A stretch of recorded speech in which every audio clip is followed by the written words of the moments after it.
Howdy, lieutenants and economists. The most volatile, evil, disgusting things on the planet, humans. If you have a video request, you can always go to assholeconsulting.com. Yeah, I am gonna charge you, kids. And that is the importance of not fucking up. You are such an asshole!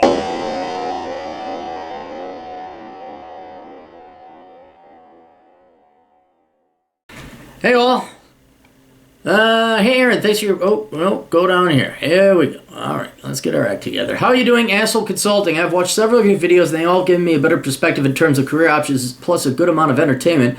I'm writing you because I had a career question and I thought I would value your opinion and experience. But before, I'll give you the facts that you'll most likely need from me that are based on previous questions you've answered in your videos. I'm a senior accounting student at the University of Nevada, Las Vegas, with 3.6 cumulative GPA so far with only 5 classes left. That's very good, not bad. Kind of on a crappy side of town, but not bad. After graduation, I want to pursue a master's degree in order to get my 150 credits to sit for the CPA, which according to you is worth doing to ultimately be able to have your own clients on the side. It's basically a given now. You either get your CPA or you go home. You don't even bother with an accounting degree unless you get a CPA. My options are Masters of Science in Accounting, Masters of Quantitative Finance, which I know you say anything finance related is worthless, but maybe quantitative. No. The math is interesting. It's more employable than just a finance degree because you're doing quantitative finance. But by that time, you might as well go with your next one, Masters of Science in Data Analytics and Applied Economics. I'd almost be an actuary by that time. Or finally, Masters of Science in Mathematics, which has some statistics that could be applied to various fields. I know you recommended in your older videos to find out about your IQ, so I did that. And mine is 120. I don't know if that will be of any extra help. I really like math, numbers, and open to the possibility of even taking calculus in the future if it's required. I thank you very much for your time and keep up with the good content. P.S. You are more than welcome to use this question for your videos, blah, blah, blah. Good day. All right. And I asked if you had any interest, because here's the problem with accounting. It's not math as much as it is rules following. And if you have this penchant for math, like I could tell by what you like, you want to push your brain a little bit more than accounting just following rules, but you have this penchant for mathematics, and you like statistics, and you like digging in a little bit more. So I asked if you had any interest in actuarial science of programming. Said, I think I'd be open to both those options too, I guess, on top of the master's program I mentioned. One thing I forgot to say is that I'm turning 29 next month, so I guess I'm still pretty old to be in school. Yeah, but you didn't miss out on anything, really. At least I'm about to graduate with my bachelor's soon enough. All right, here's what...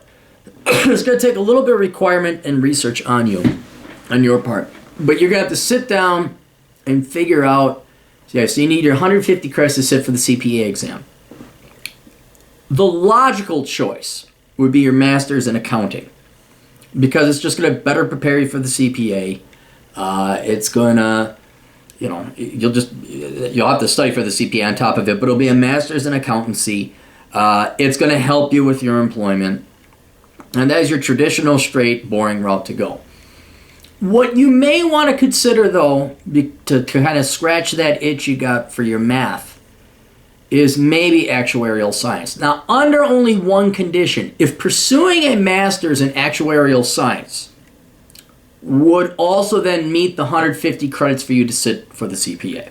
That's the only way I'd recommend that you go and sit for the, that you go and pursue a master's in actuarial science. And the reason why is that it kills 2 birds with 1 stone. One, it still qualifies you to sit for the CPA.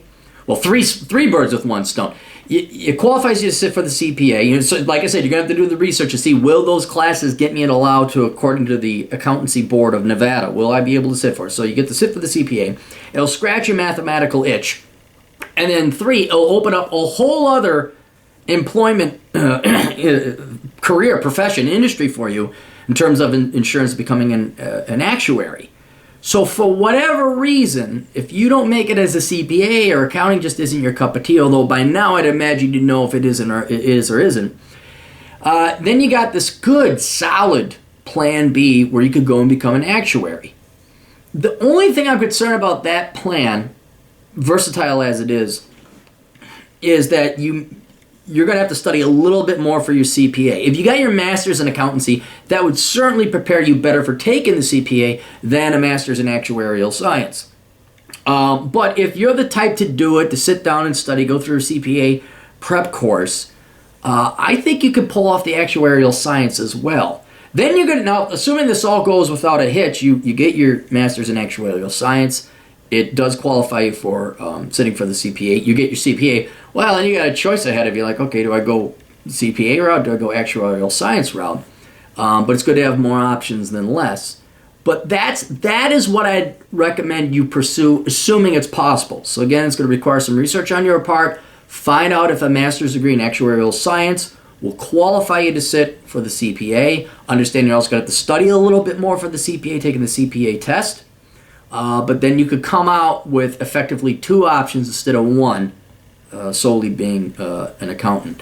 If you can, like if taking the master's degree in actuarial science does not get you the credits you need to sit for the CPA exam, then do it all the way master's in accountancy. It's just, that's the way to go. And then maybe a minor or something in programming. Any one of these would be fine. It'd be more for entertainment. Data analytics would be interesting. I want to do Masters of Science in Mathematics. I want to do math or statistics. That just seems too boring. I think data analytics would probably be the most interesting and the most employing. That have a little bit of employability there.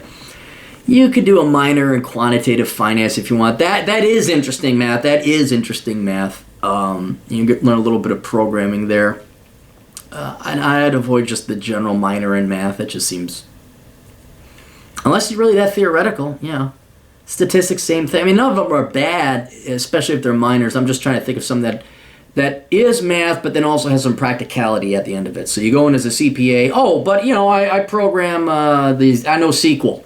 And I know some finance on the side. That's not going to hurt. None of these are going to hurt you at all if you have your CPA. But the data analytics and the quantitative finance, I think, would couple very well with it. So, all right, that's it. Good luck in Nevada. You're in the best town in the United States as far as I'm concerned, so you don't have to do any reconnaissance. And best of luck to you. Toodles.